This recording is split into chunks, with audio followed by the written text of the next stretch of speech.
ব্রেডগুলোকে আমি এভাবে কেটে নিয়েছি, বাকি ব্রেডগুলোকেও আমি এভাবেই কেটে নিব।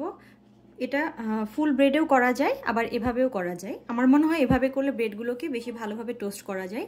আমি এটা প্রেফার করি, সেজন্য আমি এভাবে বাকি ব্রেডগুলোকেও কেটে নিব। সেম ওয়েতে একইভাবে আমি বাকি ব্রেডগুলোও কেটে নিয়েছি। এখন এগুলোকে আমি ভেজে নিব। ফুল একটা অ্যাভোকাডোকে আমি এভাবে ছাড়িয়ে নিয়েছি এবং এটাকে এখন স্পুন দিয়ে ম্যাশ করে নিব। চামচ দিয়ে প্রেস করলে এটা ম্যাশড হয়ে যাবে। ফুল অ্যাভোকাডোটাকে আমি এভাবে খুব ভালোভাবে ম্যাশড করে নিয়েছি। এখন এখানে আমি অ্যাভোকাডো স্প্রেড তৈরি করার জন্য যা যা উপকরণ লাগবে সেগুলো অ্যাড করে দিচ্ছি। প্রথমে আমি এখানে অ্যাড করছি কালো গোলমরিচের গুঁড়া। সব উপকরণগুলোই সামান্য পরিমাণে অ্যাড করতে হবে। অ্যাড করে দিচ্ছি সামান্য বিট লবণ। আর এই স্প্রেডটাতে আপনারা আপনাদের পছন্দ মতো জিনিস অ্যাড বা মাইনাস করতে পারেন।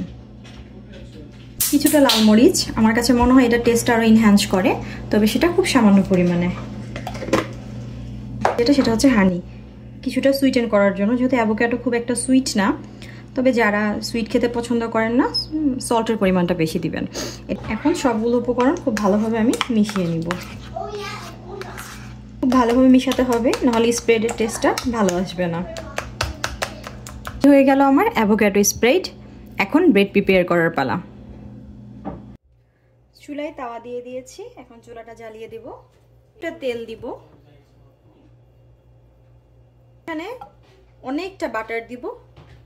ব্রেড টোস্টে বাটার যতটা বেশি দেওয়া যায়, ব্রেড টোস্টের স্বাদ অনেক বেশি আসে।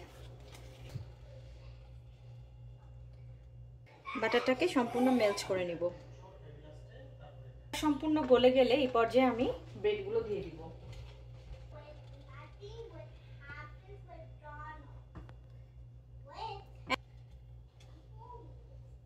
ব্রেডগুলো এক পাশে ভালোভাবে হয়ে যাওয়ার পরে আমি উল্টে দিয়েছি। ব্রেডগুলো কিন্তু একটু কড়াভাবে ভাজতে হবে, যেহেতু এটা টোস্ট। বাকি ব্রেডগুলোকে আমি দিয়ে দিব। এই বাকি 3টা ব্রেডকেও আমি একইভাবে ভেজে নিব। এগুলো বাটার দিয়ে ভালোভাবে টোস্ট করা হয়ে গেছে। আমার এখন স্প্রেডও রেডি। এখন স্প্রেডটাকে ব্রেডগুলোর ওপরে স্প্রেড করে দিব। এভাবে পরিমাণ মতো, যে যতটুকু খেতে পছন্দ করবেন ততটুকু স্প্রেড এর উপরে নিয়ে নিলেই হবে। এটা অসম্ভব খেতে মজা লাগে।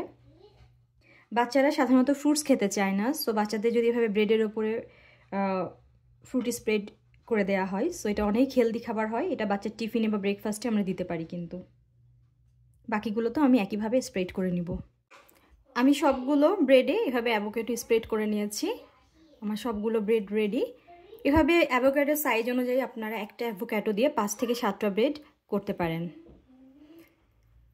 এই ছিল আমার আজকের সিম্পল, ইজি, ভীষণ মজাদার, টেস্টি একটা রেসিপি।